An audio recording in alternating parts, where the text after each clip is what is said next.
Nakatakbo ko lang sa asawa ko. Hindi ko alam ang nangyayari. CPR! Kailangan ko ng CPR! Ang gulo-gulo nito, putang ina! Nakalabas lang ng audio ng tawag sa Siyam Isang-Isang habang sinusubaybayan natin ang malaking balita sa misteryosong pagpatay sa isang inang natagpuang pinagsasaksak hanggang mamatay sa kanyang bahay sa subdivision sa araw. May dugo sa lahat ng dako! Ilang linggo na mula nang mapatay siya, wala pa ring suspect o arestado. Ngayon, napakinggan na natin ang emosyonal na tawag sa Siyam na isang-isang na ginawa ng kanyang asawa matapos umano niyang matagpuan ang bangkay niya. Hindi ko alam ang gagawin ko. Kukubulo ang dapat gawin. Pinag-aaralan natin ngayon ang nakakabahalang bagong inilabas na tawag sa Siyam na isang-isang habang ang kanyang asawa ay naging sentro ng mga espekulasyon. At ang hakbang na iniulat na ginawa niya kamakailan habang lumalakas ang mga tanong tungkol sa nasaksihan niya. Nandito kami sa kasong iniharap ng Law and Crime. Ako si Chris Stewart.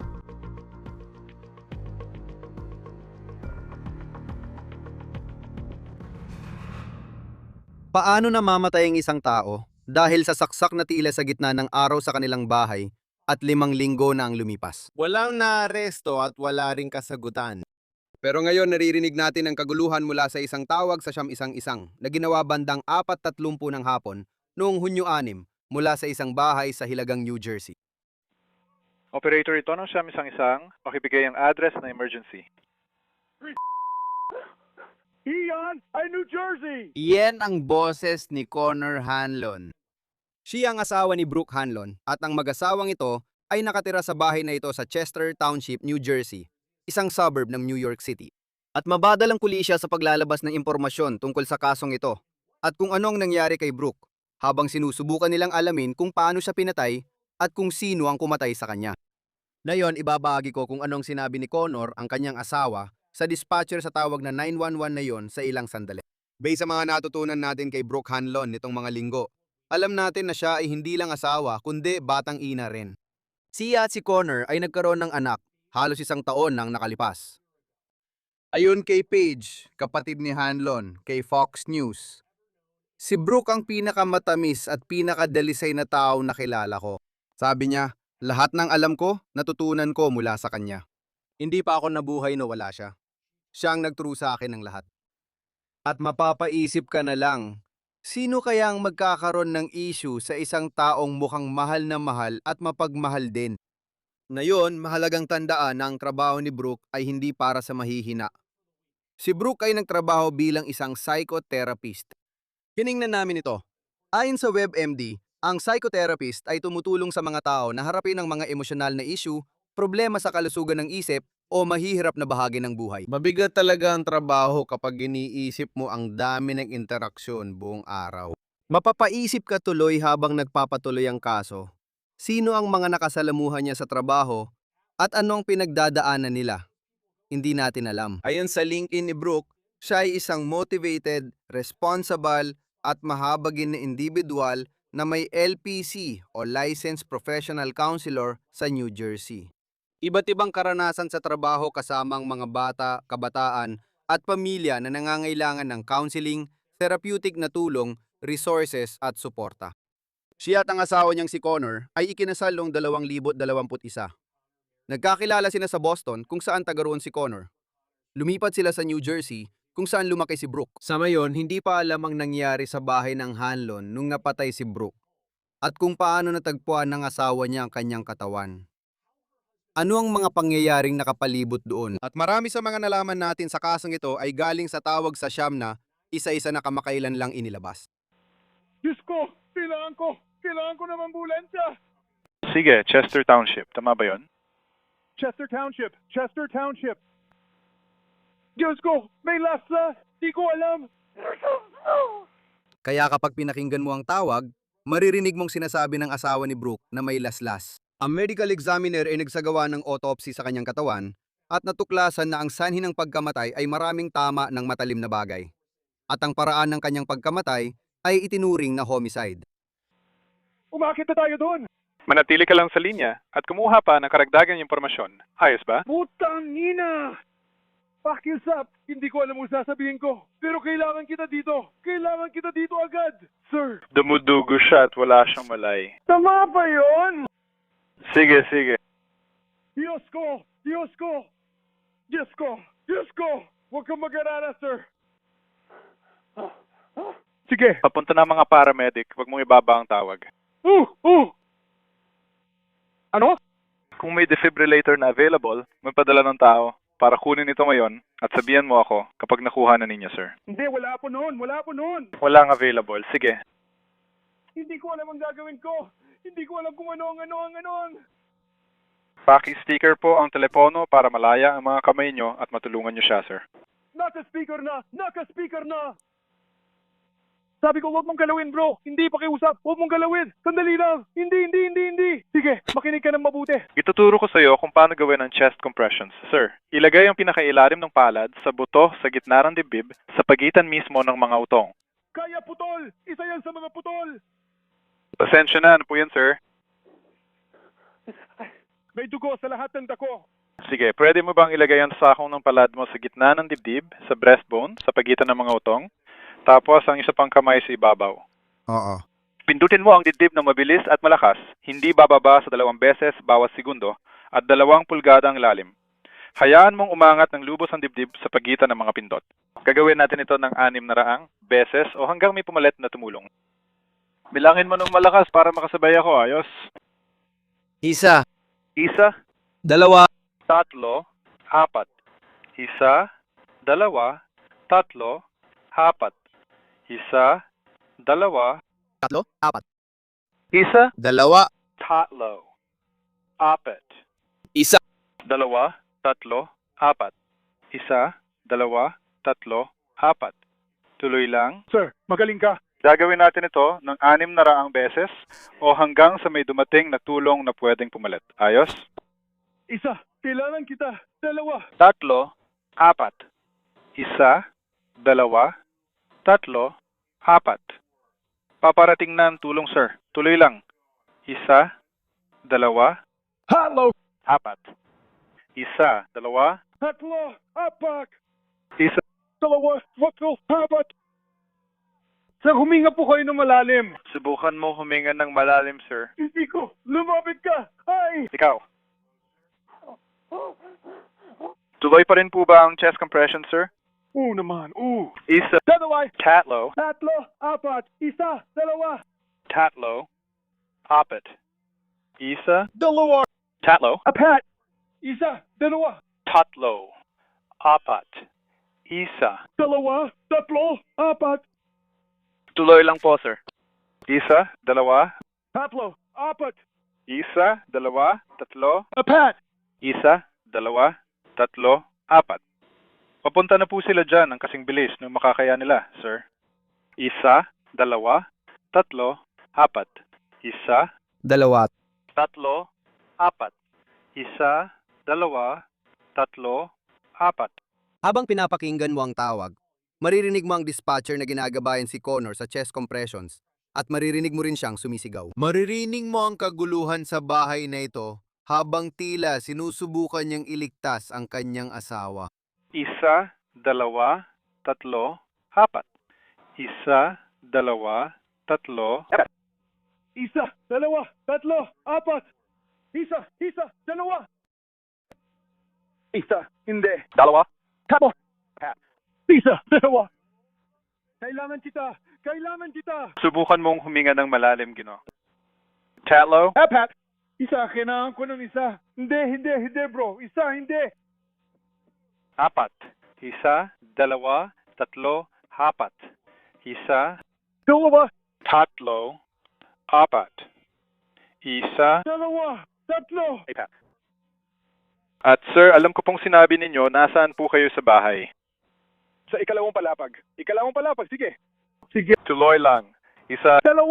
tatlo, 4. 1, 2, 3, 4. Kaya mo yan. Brooke, sige na, Dorby. Sige na. Tuloy lang. Sir, isa. 2. 2, 3, 4. Ano ang 5? Saan may malaking hiwa? May isa sa dibdib niya at isa sa ilalim nito. Sige. Tuloy lang po, sir. 1, 2, 3, 4. Hindi ko. Okay. Tuloy lang po, sir. Paparating ng mga rumisponde. Tuloy lang hanggang sila nang pumalit. Kailangan kita, Irene. Isa. 2, 3, 4. Tuloy lang. Nasa labas nang sila. Tuloy lang hanggang sila na ang pumalit. Okay? 1, 2, 3, 4. 1, 2, 3, 4. 1, 2, 3, 4. Ang garing niyo po, sir? 1, 2. Tatlo. A pat. Isa. Hindi. Tatlo. A pat. 1, 2, 3, 4. Sabi mo bukas, ang pintuan sa harap. Sir? Sige, update ko ang mga rumisponde. 1, 2, 3, 4. 1, 2, 3. A pat.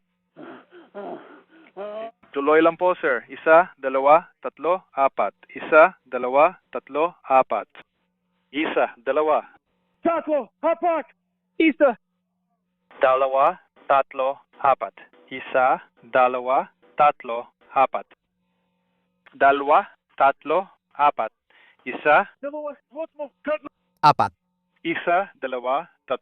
1, 2, 3, 4. Tuloy lang po, sir. Halika dito. Halika dito. Tuloy lang hanggang si Dana ang mag-take over, sir. Tuloy lang hanggang si Dana ang mag-take over. Hindi.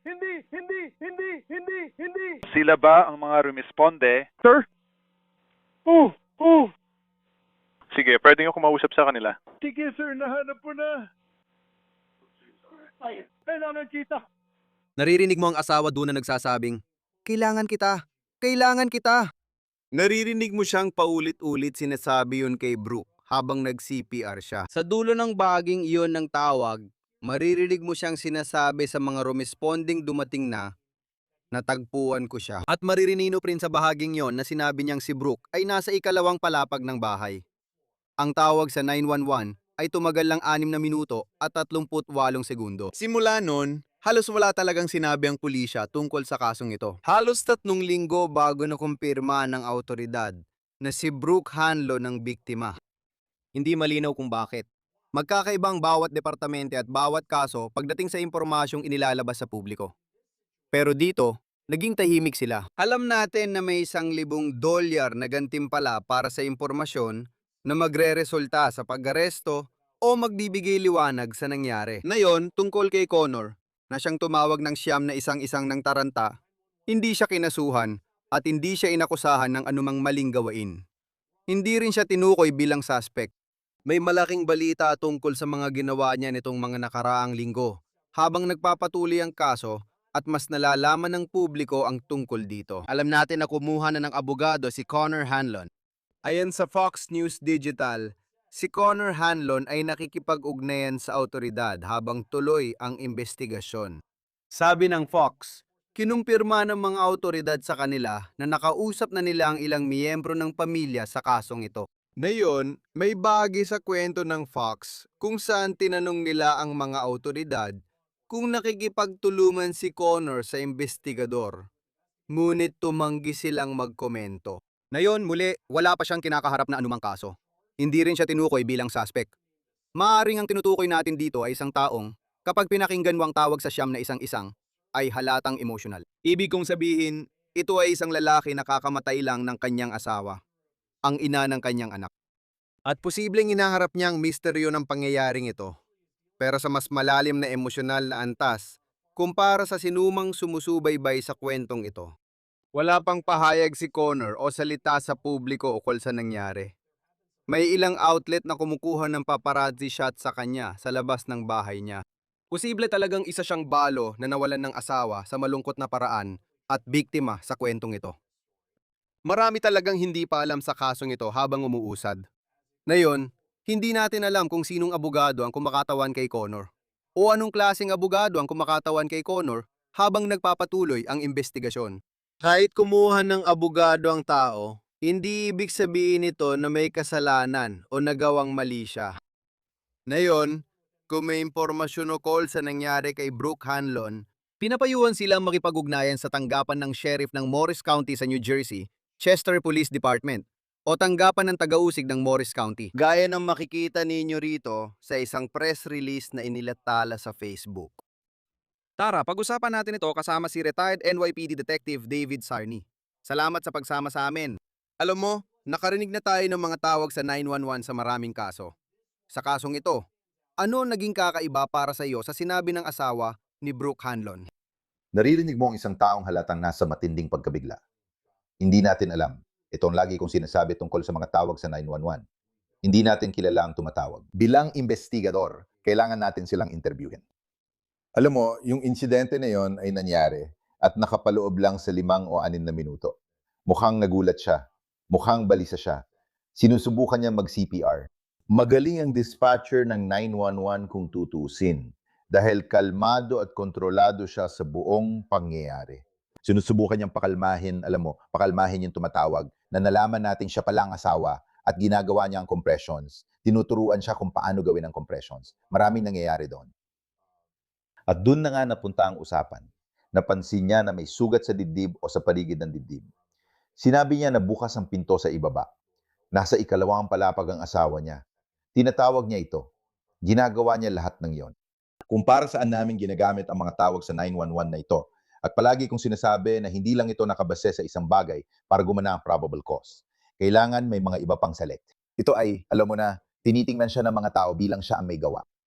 Hindi ibig sabihin na nag-dial ka sa siyam na isang-isang at parang balisang-balisang tumatawag, doon pa lang nagsisimula ang investigasyon. Kaya naririnig ko ang tumatawag sa siyam na isang-isang na balisa at gustong tumulong. Magaling ang dispatcher ng 911 dahil pinanatili niya nakafocus ang tumatawag sa CPR para sa babae kahit hindi pa niya alam kung asawa niya ito o hindi. Naririnig niya lang, sinasabi niya, ilang beses niyang binanggit ang pangalan ni Brooke habang ginagawa niya ang compressions. Maraming salok ang naka-apekto rito, pero bahagi lang ito ng alam natin. Ang pinakamagandang masasabi mo tungkol sa tawag na ito ay naipreserba nito ang sandali ng pagkakatuklas sa kanyang asawa sa itaas, bandang 4:30 nung ginawa ang tawag sa siyam na isang-isang. Kaya ngayon, ang mga detektibo at investigador ay titingin sa mga nangyari bago ang insidente. At dito natin pwedeng itigil sandali at pag-aralan ang mga nangyari bago ang insidente. Oo, at sa tingin ko rin, kapag pinakinggan mo, 6 na minuto at 38 segundo ito. At tulad ng isang kaso na alam ko na pag-usapan na natin, at alam ng mga nanonood ng palabas ay si Caleb Flynn, na inakusahan ng pagpatay sa kanyang asawa sa Ohio. Tinawagan ng siyam na isang-isang sa kasong yon, at haharap siya sa paglilitis mamaya ngayong taglagas. Naalala ko si Caleb Flynn at ilang pulang bandila nun. Inosente siya hanggat di napatunayan. Pero napansin ng mga tao na alam niya agad ang mga detalye sa nangyari sa asawa niya. Alam mo siya, alam mo, at maririnig mo sa tawag sa siyam na isang-isang sinabi niyang binaril siya ng 2 beses. At napakalinaw ng sinabi niya roon. Sa kasong ito, alam mo, ito. Mukhang ang asawa ni Brooke Hanlon, parang may ganong pagkabigla na asahan mong mararamdaman ng isang tao kapag nakita nila ang kanilang mahal sa buhay sa ganong sitwasyon. Kung saan may sandali na parang, Diyos ko, may sugat siya sa dibdib. Sa palagay ko, kahina-hinala kung alam na niya agad ang tungkol sa mga sugat bago pa siya tumawag. Tama, yan ang dapat pagtuunan. Iba-iba ang paraan ng bawat tao sa pagharap sa emergency, crisis, o nakakagulat na sitwasyon. Kailangan mo talagang alamin kung ano ang normal para sa kanya. Sa investigasyon, lahat ay pwedeng tanungin, walang exempted o higit sa iba. Kaya kapag kinausap o in-interview mo siya, may abogado na siya na yon. Sa unang panayam at body cam video, kung naka-on ang body cam ng mga pulis noon, ano ang sinabi niya sa investigador bago mangyari ito? Nasaan siya at ang sanggol? Dahil meron silang napakabatang sanggol. Nasaan ang sanggol sa oras na ito? Bilang isang detektive, naghahanap kami. Ayoko magkaroon ng confirmation bias. At yan ang isang bagay na kailangan namin tingnan. Hindi ka dapat mag-focus sa iisang bagay. Kapag naisip mo ang isang pink na elepante, maiisip mo talaga ang pink na elepante. Ang ginagawa namin ay tinitingnan namin ang kabuuan ng mga pangyayari dahil lumalapit siya sa kanyang bahay. Sinasabi niyang nasa ikalawang palapang siya.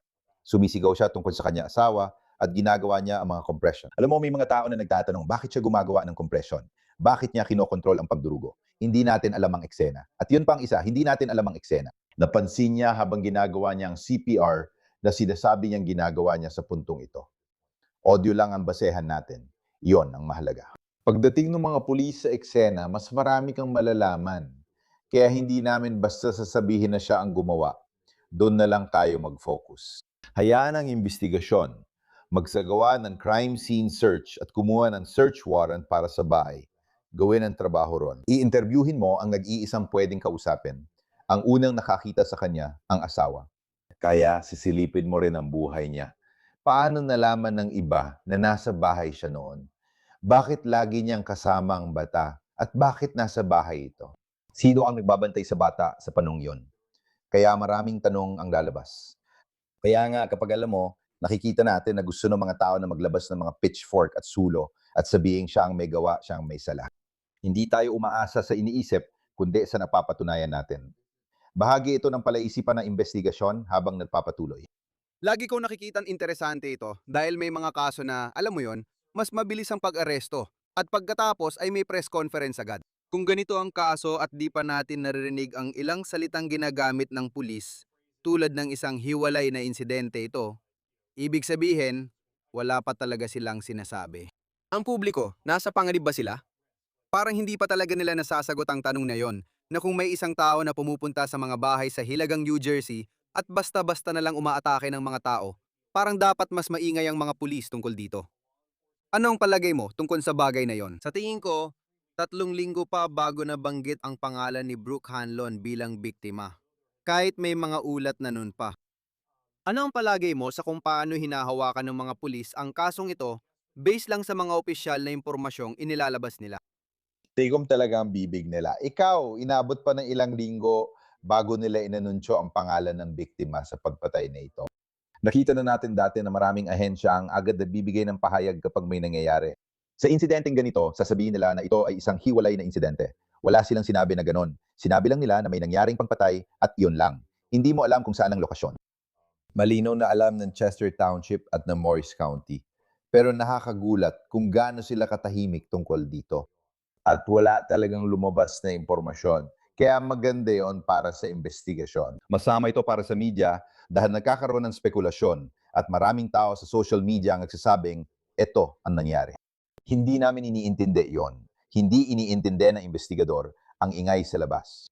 Ang iniintindi namin ay ang mga katotohanan, ang crime scene, ebidensya na maaring forensic evidence mula sa lugar, digital evidence gaya ng mga computer at iba pa. Kaya kailangan mo rin magsiyasat tungkol sa victimology at relasyon. Dahil bahagi ito ng trabaho mo, hindi dahil pinaghihinalaan natin ang asawa. Kailangan namin tingnan ng lahat dahil aktibo pa ang investigasyon na ito. Tahimik pa ito hanggang ngayon. At bilang isang detective, medyo humanga ako kung gaano sila katahimik tungkol dito. Nakikita natin ito sa maraming ahensya kamakailan kung saan talagang tahimik sila at halos walang sinasabi, halos walang inilalabas na pahayag tungkol dito. Nailabas na ang ulat ng autopsy. Nailabas na rin ang tawag sa siyam na isang-isang. At pagkatapos, meron kang mga tao, alam mo na, sa pamamagitan ng Freedom of Information Act at mga ganung bagay, pero talagang pinananatiling tahimik ng mga investigador na ito. At humingi na sila ng tulong. Humingi sila ng tulong sa publiko, pero hindi ibig sabihin wala silang nagawa. Dinagdagan lang nila ang investigasyon. Oo, bilang nagtatrabaho sa media, madalas akong tanungin kung nasa panganib ang publiko. Ito ang dahilan kung bakit nahihirapan ng hepe ng pulis, piskal, o sino mang nagpe-press conference. Kasi kung hindi ito isang tao na nasa loob ng bahay, at hindi ito isang hiwalay na insidente ng pamilya, talagang nagdudulot yun ng pangamba sa komunidad. May karakter na parang si Jack the Ripper na gumagawa ng karumal-dumal na krimen. Sa ngayon, di pa natin alam kung may suspect na at di rin ito inilalabas sa publiko. Ayon sa Fox News, may abogado ng asawa ni Brooke Hanlon. Marami tayong mga defense attorney sa palabas na ito, na kapag pinarakan ng pulis tulad ng may mga defense attorney na nagsasabi na hindi ka dapat magsalita kahit ano sa pulis. Pero alam mo, sa sitwasyong ito, hindi natin alam kung anong klaseng abogado yon. Hindi rin natin alam ang mga pangyayari sa likod nito. Bilang investigador, kapag may taong maaring suspect pero hindi pa siya inaakusahan ng anumang maling ginawa, gusto ko lang linawin yan. Pero ano ang ibig sabihin niyan para sa mga detektive? Kung malaman nila na ang taong ito na pangunahing saksi sa kasong ito ay may abogado. Pwedeng mag-ibang usapan dyan. Hindi maganda para sa akin, lalo na sa media. Bakit siya kumuha ng abogado at ayaw tumulong? Pero balik tayo sa parehong usapan, may karapatan ka. May karapatan kang magkaroon ng abogado. Hindi ko alam. Hindi natin alam kung ano nangyari sa interview bago siya kumuha ng abogado. Yan ang isang bagay. Wala kang alam tungkol sa kasong ito. Hindi natin alam kung kailan siya kumuha ng abogado. Hindi rin natin alam kung anong klaseng abogado yon. Abogado ba siya sa criminal defense? Baka abogado siya sa real estate. Wala talaga tayong alam. Pero makakabuti ba sa kanya gawin yon sa ganitong kaso? Oo, kasi nakita na natin ang mga taong maling na pagbintangan na aresto pa. Kaya maaring ito ang ginagawa niya ngayon. Ngayon, isa pang pananaw, naniniwala akong kasama ng pamilya ang sanggol, samantalang nakabalik na sa Massachusetts ang asawa niya. Kaya mahirap na siya makausap pa dahil may karapatan siya sa abogado. Ibig sabihin, dapat naroon ang abogado niya habang kinakausap siya. Kung may tanong pa kami, dapat nandun ang abogado. Kung ayaw niyang sagutin, pwede nila itong itigil. Kaya ang mahalaga ay ang tawag sa 911 at lahat ng nasabi niya bago siya kumuha ng abogado. Minsan nagiging dahilan ito, pero bahagi ng sistemang pangkatarungan sa Amerika na may abogado sa ganitong kaso. At sa tingin mo, kahit sa usapin ng tingin ng publiko, magkakaroon ng mga tao na magsasabi ng, aha, ayan na, nagkuha na siya ng abogado.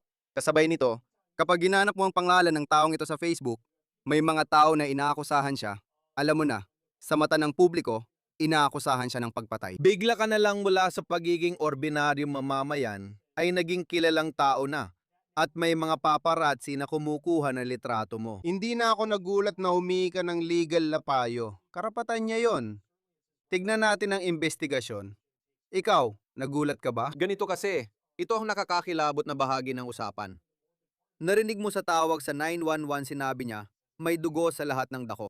Alam natin na nakakatakot ang pananaksak at mga eksena ng krimen. Nagugulat ka ba na 5 linggo na wala pa ring naaresto? Hindi natin alam kung may sinusundan silang tao. Pero may iisip mo lang kung paano nakatakas ang isang tao at ang ebidensyang dala nila kung totoo man yun. Nagugulat ka ba na 5 linggo na ang lumipas at parang tahimik pa rin ang lahat? Tahimik sa labas, pero alam ko hinihintay nila sa loob ang digital forensic evidence. Maaaring naghahanap ka ng mga cell site, mga lokasyon ng cell site, tinitingnan kung saan. Alam mo, maraming bagay na hindi mo makukuha mula sa tawag na ito sa 911. Marami pang tanong na pwedeng sagutin sa ibang paraan kung masasagot man. Ginamit ba niya ang tawag o telepono niya? May nanakaw o inalis ba sa bahay? Bakit siya nasa itaas? May bakas ba ng dugo mula unang hanggang ikalawang palapad? Hindi natin alam ang mga ito. Pero alam mo, kapag pinag-uusapan mo ang mga tao na mukhang may kasalanan, magkaiba ang mukhang may kasalanan at ang talagang may kasalanan. Kailangan mapatunayan na may kasalanan ka ng lampas sa makatwirang pagdududa. Binanggit ko ito kasi minsan nawawala sa atin ang pananaw na siyang gumawa dahil may abogado siya at tinamong bahay niya. Ngayon, hindi mo alam ang totoong nangyari, kaya tahimik ito. Yung 5 linggo, pinag-uusapan natin ang mga supina para sa records ng teleponyo at iba pa. Minsan, inaabot ng 6 na linggo bago makuha ang ilang dokumento. Nagtatrabaho ako sa mga kaso ng pagnanakaw, pamamaril at iba pa na matagal ding makuha pabalik. Matagal bago makuha ang impormasyon or DNA, lalo na't hindi natin alam gaano kadugo ang crime scene. Based lang sa sinasabi niya. May dugo ba roon? Namuna ba ito? Alam mo, ganito ang mga nangyayari dito. Anong ginawa niya buong araw? Bakit siya nasa bahay nun? Paano nalaman ng iba na nasa bahay siya sa oras na yon? Nag-aalaga ba siya ng bata? Malaking bagay din yon. Alam mo, hindi pa ka natin alam kung nasa bahay ang bata nung oras na yon. Isang bagay pa yan na dapat isipin. Hindi natin alam kung kasama niyang bata noon. Wala talaga tayong ideya. At iyan ang problema sa mundo ng media. Gusto natin agad ng mga sagot. Pero sa mundo ng investigasyon, hahanapin pa natin ang mga sagot na yon at kailangan natin sagutin ang mga tanong na lalabas mula sa investigasyon. Alam mo si Brooke Highland, talagang matindi ang trabaho niya. Bilang psychotherapist, alam mo nakikitungo ka sa mga taong may problema sa kalusugan ng isip at dumadaan sa matitinding pagsubok. Alam mo, ayon sa kanyang LinkedIn, nagtrabaho siya kasama ang mga pamilya, nagtrabaho siya kasama ang mga kabataan, nakatrabaho rin niya ang mga individual. Ano ang proseso? Pwede ka bang makakuha nito gamit lang ang HIPAA at iba pang batas? Kung alagad ka ng batas, gusto mong malaman kung sino ang nakasalamuhan niya, sino ang mga nakausap niya sa sesyon, at ang mga isyong nararanasan ng mga taong yon. Ano ang mga prosesong kailangang daanan ng law enforcers para makuha ang impormasyong iyon? Well, kailangan mong ulit ang mga batas ng HIPAA ay isang bagay. Kailangan mong tingnan ang kanyang daily record, ang kanyang daily work schedule, kung sino-sino ang mga tao. Tinitingnan mo lahat ng tao na kausap niya. Meron ba silang criminal history? Paulit-ulit natin makikita ng mga insidente at isyong domestiko sa tahanan ay maaring maging volatile at minsan marahas. At kung ikaw ang taong sangkot sa usaping mag-asawa at kasali ka, maaring ang isang panig o pareho ay magalit sa iyo o magalit kasama mo. Pwede bang bahagi ito na nangyari? Hindi natin alam. Magsasagawa sila ng investigasyon tungkol sa kanya, sa kanyang victimology, kasaysayan, at mga kliyenteng nakasalamuhan niya. Susuriin nila ang mga ito. Hahanapin nila ang kaugnay na impormasyon, pati record sa bangko at ulat sa pananalapi ng magkabilang panig at pamilya. Titingnan nila kung may alitan sa bahay o sa iba. Kakausapin ng pamilya at mga kaibigan na malamang nagawa na nila. Sa totoo, tahimik ang pamilya ni Brooke sa pakikitungo sa kanyang asawa. Kaya sinabihan sila ng opisina ng piskal na huwag munang magsalita. Iniimbestigahan pa namin ang kaso, kaya ginagawa lang nila ang kanilang tungkulin sa pamamagitan ng pananahimik. Naiintindihan ko ang sakit ng mawalan ng mahal sa buhay sa ganong paraan. Pero kailangan pa rin nating alamin ang buong sitwasyon para malaman kung sino ang may sala. Kaya maraming proseso ang dadaanan. Titingnan nila ang mga record niya, interviewin ang mga tao, at kailangan ng oras. Hindi ito mabilis. Gusto mo sana na 47 minuto lang, walang commercials. Minsan mas maikli pa sa law order at iba pa. Kailangan talaga ng oras ito. Gusto rin nilang maging masusi sa investigasyon at nakikipagtrabaho sila sa opisina ng piskal. Ang piskal ay may pamantayang beyond the reasonable doubt.